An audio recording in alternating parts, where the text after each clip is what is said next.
Okay ఏదో పెట్టవా ఏది నోటికి ఏదో వస్తుంది అని చెప్పం కదండి. రైట్. ఓకే ఓకే వెంకటేశ్వర గారు మీ వెర్షన్ ఏంటండి? ఏం జరుగుతుంది అమరావతిలో?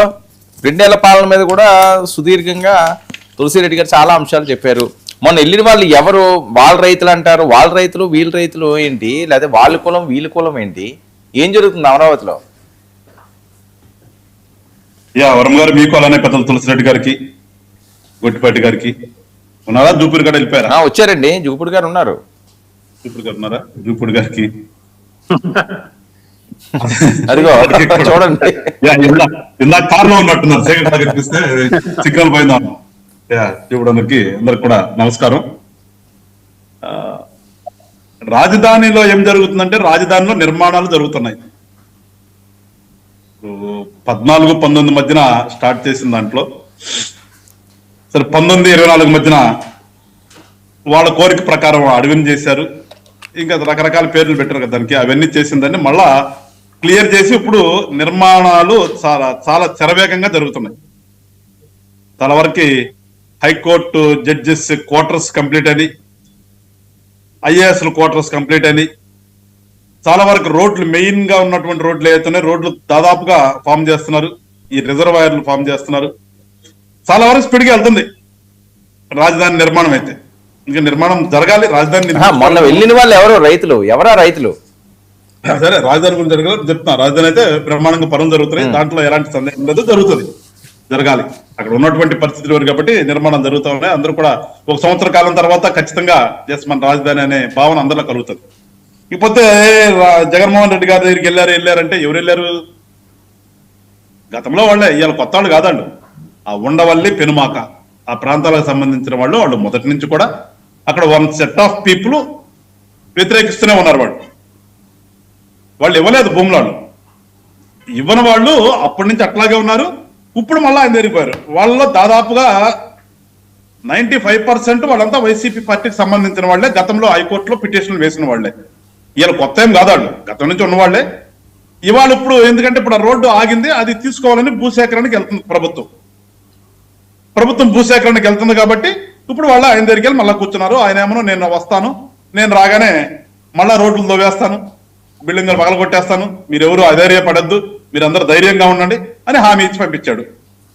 ఆల్రెడీ కోర్టుకు వెళ్ళారు కదా, మళ్ళా లీగల్ ఎక్స్టెన్స్ కూడా ఇస్తారని అభయం మీద ఇచ్చినట్టున్నారు. అది తీసి పెడితే వాళ్ళలో వచ్చిన అతను నెక్స్ట్ డే వెళ్ళి పూలింగ్ భూములు ఇచ్చేసాడు పాపం ఆయన. అక్కడ డిప్యూటీ కలెక్టర్ దగ్గరికి వెళ్ళి ఎవరైతే తీసుకొచ్చారో బలవంతంగా ఎత్తుకొచ్చినట్టున్నారు పాపం ఆయన్ని. ఆయన వెళ్ళి మరి ఎందుకనో పూలింగ్ కింద ఇచ్చేసాడు భూమి. భూసేకరణకి ఎందుకులే, నేను పూలింగ్ కింద ఇచ్చుకున్నాడు. మరి తర్వాత వైసీపీ వాళ్ళు ఏం చెప్తారో దానికి వాళ్ళు చెప్పాలి. సో ఇప్పటికి కూడా ఏంటంటే ఆ ద్వంద్వ వైఖరి. ఇప్పుడు మేమేం మాట్లాడతాం, ఏదైనా సరే ఒక మాట అన్నామంటే ఆ మాటకి శాంక్టిటీ ఉండాలి, కట్టుబడి ఉండాలి. ఇప్పుడు పెద్దలు తులసిరెడ్డి గారు చెప్పారు, ఎస్ ప్రభుత్వం అన్న తర్వాత 2 ఉంటాయి, వైఫల్యాలు ఉంటాయి, విజయాలు ఉంటాయి. విజయాలు ఎక్కువ, వైఫల్యాలు ఎక్కువ. ఏదనేది బేరీజు వేసుకునే దాని ప్రకారమే విశ్లేషణ జరగాలి. ప్రజలు కూడా నెక్స్ట్ టర్మ్కి వచ్చేదానికి ఏంటి వీళ్ళు బాగుందా లేదా అని పనితీరు చూసే కదా ఓట్లేసేది, మళ్ళా గెలిపిస్తారు లేదని దాన్ని బట్టి పోతాం. కానీ ఇక్కడ వీళ్ళకి ఏమనాలి? ఒకసారి ఏమనో ఇదే రాజధాని అంటారు, మేము ఇక్కడ ఇల్లు కట్టుకున్నామంటారు, దీనికి మేము ఎప్పుడు వ్యతిరేకం కాదు, మీరు కావాలని చెప్పేసి మమ్మల్ని ఇది చేశారంటారు. మళ్ళా అదే నోటితో వచ్చేసి లేదు ఇక్కడ పగలు కొట్టేస్తాం, మీ అందరికి హామీ ఇస్తున్నాను, ఇది తీసేస్తాం, మీ పొలాలు లాక్కున్నారా మళ్ళా మీ పొలాలు ఇచ్చేస్తాం. How it is possible? Road వేస్తుందని పొలాలు ఇస్తారండి? లేదంటే అక్కడ బిల్డింగ్ కట్టుంటే పొలాలు ఇస్తారా? అంటే ఇలా ఆలోచన విధానం చూడండి. అసలు జగన్మోహన్ రెడ్డి గారు కానీ వైసీపీ పార్టీలో మాట్లాడేవాళ్ళు కానీ ఏంటి వాళ్ళు స్టాండ్ ఇప్పటికైనా చెప్పానండి. గతంలో ఏమన్నారు, ఎస్ మేము వ్యతిరేకం కాదు అన్నారు. సరే రాగానే 3 రాజధానులు అన్నారు. అది అయిపోయిన తర్వాత మళ్ళీ 24 ఎలక్షన్ లో వాళ్ళు డిఫీట్ అయిన తర్వాత మళ్ళా పెద్దలు టీవీ ముందుకు వచ్చి మమ్మల్ని అనవసరంగా ఇచ్చేశారు, మేము ఎప్పుడు వ్యతిరేకం కాదు, మేము దీనికి కట్టుబడే ఉన్నాము, జగన్మోహన్ రెడ్డి గారు ఎప్పుడు అనలేదని చెప్పి మళ్ళా చెప్పారు. మళ్ళా 1 సంవత్సరం అయిపోయి సంవత్సరాలు గడిచిన తర్వాత మళ్ళా ఇప్పుడు వచ్చేసి ఆయన మావిగానంటారు, ఈయన అక్కడ ఏమి కట్టలేదు, లేదంటే మేము ఇచ్చేస్తానంటారు. ఏంది వీళ్ళు విచిత్రమైనటువంటి ఒక పరిస్థితిలో వైఎస్ఆర్ పార్టీ వాళ్ళందరూ కూడా కొట్టుమిట్టాడుతున్నారు. సో దాని గురించి కూడా పెద్ద చర్చించాల్సిన అవసరం అనిపించట్లేదు నాకైతే.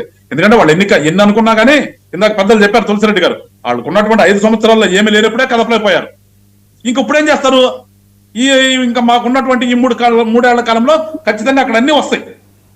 పక్కా బిల్డింగ్లు ఏదైతే అనుకున్నామో పక్కా బిల్డింగ్లు అన్ని కూడా వస్తాయి. వీళ్ళు చేయగలిగింది ఏం లేదు.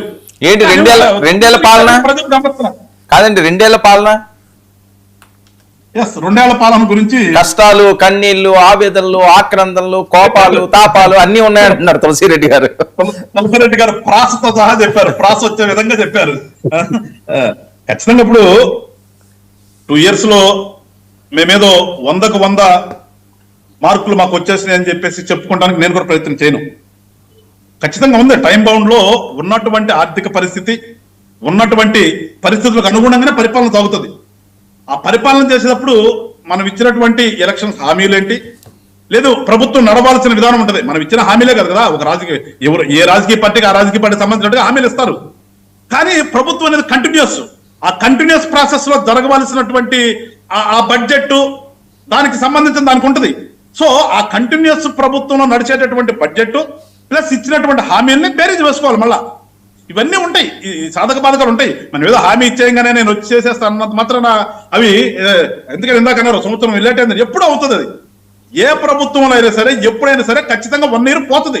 అది గమనిస్తున్నాం. నేను కూడా ఈ మధ్యకాలంలో గమనిస్తుంటే నాకు కూడా అర్థమవుతుంది. రాగానే వచ్చిన రోజునే ఆ నెల నుంచే ఎవరు కూడా హామీలు అమలు చేసేటువంటి పరిస్థితి నేనైతే చూస్తున్నాను. 2-3 గవర్నమెంట్లు చూస్తున్నా కదా, ఎక్కడ లేదు. అందుకని ఖచ్చితంగా 1 year పోతుంది. ఎందుకు పోతుంది అంటే ఇదే ఆల్రెడీ ప్రభుత్వం నడుస్తుంది. ఆ నడిచేదానికి ఉన్నటువంటి బడ్జెట్, మనం ఇస్తానన్నటువంటి హామీలు బడ్జెట్ కుదరాలి. కుదరకుండా బడ్జెట్ లేకుండా ఎవడేం చేస్తాం, వరకు హామీ ఇస్తాం కానీ బడ్జెట్ ఉంటేనే కదా ఇంప్లిమెంట్ అయ్యేది. ఇంప్లిమెంటేషన్ అనేది ఇక్కడ ఇంపార్టెంట్. సో ఇంప్లిమెంట్ ఎప్పుడు కూడా కొంత లేట్ అనేది ఖచ్చితంగా ఉంటుంది. ఆ లేటు ఇప్పుడు కూడా కొంత పెద్దలు చెప్పినట్టుగా మేము దాన్ని ఏకేపిస్తాం. ఎందుకంటే జరిగిందాన్ని కాదంటే కుదరదు కదా. సో కానీ బెటర్ గా ఏం చేయాలి అనే ఆలోచన కూటమి చేస్తున్నాం. మేము ఇచ్చినటువంటి హామీలన్నింటినీ కూడా అమలు చేయాలి.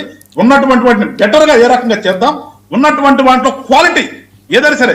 ఉద్యోగాలు అంటారా, టీచర్ ఉద్యోగాలు ఇచ్చాము, కొన్ని చిన్నవి జరుగుతున్నాయి. ఇప్పుడు ఎంప్లాయ్మెంట్ అంటే రాజధానిలో కానీ మనకి నిర్మాణం, ఇందాక తులసిరెడ్డి గారు అనేది ఏంటంటే ఎంత రాజధాని చుట్టూతో తిరుగుతున్నారు అన్నారు. కాదండి, ఖచ్చితంగా కాంగ్రెస్ పార్టీ పెద్ద పార్టీనే, కాదంటానికి లేదు.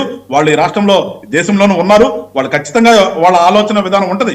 కానీ ఏంటంటే రాజధాని నిర్మాణం అనేది ఖచ్చితంగా జరగాలి కాబట్టి దాని ప్రయారిటీ దానికి ఉంది. ఎట్ ద సేమ్ టైం చూడండి, మీరు ఒకసారి ఆలోచించండి. నెల్లూరులో శ్రీ సిటీ దగ్గర నుంచి మొదలు పెడితే తిరుపతిలో వస్తున్నటువంటి ఫ్యాక్టరీలు కానీ, అవతలు వస్తున్నటువంటి అగ్రికల్చర్ కానీ, ఇవాళ అగ్రికల్చర్ కి కొంత ఇబ్బంది, అగ్రికల్చర్ కి ఇబ్బంది లేదని ఎవరు కూడా చెప్పడానికి ప్రయత్నం చేయలేము. ఒక నిమిషం వర్మ గారు చెప్పండి. రైతుల గురించి చెప్పాలంటే మనకు స్వతంత్ర భారతంలో మనకు స్వతంత్రం వచ్చి 78 ఏళ్ల నుంచి మనం పరిపాలించుకుంటాం మొదలు పెడితే ఎన్ని ప్రభుత్వాలు మారినా, ఎన్ని ప్రభుత్వాలు వచ్చినా రైతుల గురించి కన్నీరు కార్చడం తప్పితే వాళ్ళకి కన్నీరు రాకుండా చేసేటటువంటి ప్రభుత్వం ఎప్పుడు లేదు, చేయలేము కూడా. అదొక $1 మిలియన్ ఏమంటాం, అది క్వశ్చన్ మార్క్. అది ఎప్పుడు కూడా వాళ్ళకి ఎన్ని అనుకుంటాం, రైతు ప్రభుత్వం అంటాం, రైతులు లేదే లేదంటాం, ఇన్ని చెప్తాం. కానీ ఏ ప్రభుత్వంలో కూడా ఇంతవరకు నాకు తెలిసినంత వరకు ఏ ప్రభుత్వం కూడా రైతులకి న్యాయం చేశాం మా కాలంలో ఎస్ రైతులు 100% ఉన్నారని చెప్పే ప్రయత్నం ఏ గవర్నమెంట్ లో కూడా జరగలేదు, జరగట్లేదు. అదే బాధాకరం విషయమే, చాలా బాధాకరమైన విషయం. అది ఏ రకంగా చేయాలనేది నిజంగా పార్టీలు అన్ని కలిసి కూర్చుని ఒక అఖిలపక్షంగా మాట్లాడుకుని చేయవలసినటువంటి ఆవశ్యకత ఉంది. ఖచ్చితంగా రైతులకు న్యాయం చేయాలి. దాంట్లో అంటారా ఉంది, చిన్న పొరపాట్లు జరుగుతున్నాయి. వాళ్ళకి గిట్టుబాటు ధర ఎప్పుడు రాట్లా, ఇవాళ కాదు ఎప్పుడు రాట్లా. వాళ్ళకి మినిమం సపోర్ట్ ప్రైస్ పెడతానంటారు, బడ్జెట్ అంటారు, అది ఎటుపోద్దో తెలియదు. కానీ వాళ్ళ బాధలు వాళ్ళ వర్ణాతీతమే. ఖచ్చితంగా వాళ్ళకి మంచి చేయాలి. అది చేసే విధంగా కూడా కూటమి ఆలోచిస్తుందని నేనైతే అనుకుంటున్నాను. ఏదేమైనప్పటికీ కూడా మేము ప్రజలు మమ్మల్ని 164 ఇచ్చి ఒక పెద్ద మ్యాండేట్ ఇచ్చారు. దానికి అనుగుణంగానే వాళ్ళ యొక్క సాటిస్ఫాక్షన్ కి అనుగుణంగానే వెళ్ళాలని ప్రయత్నం చేస్తున్నాం. వెళ్ళి తీరుతామనే ఒక నమ్మకం కూడా మాకుంది. రానున్నటువంటి రోజుల్లో బడ్జెట్ ని సెట్ చేసుకుంటూ వాళ్ళకి ఇబ్బంది లేకుండా చేసేటటువంటి ఆలోచన అయితే కూటమి ప్రభుత్వం చేస్తుంది. రైట్, జూపూడి గారు ముందుగా ఇద్దరికి సమాధానం చెప్పాలి. ఒకటైతే తులసిరెడ్డి గారు ఇందాక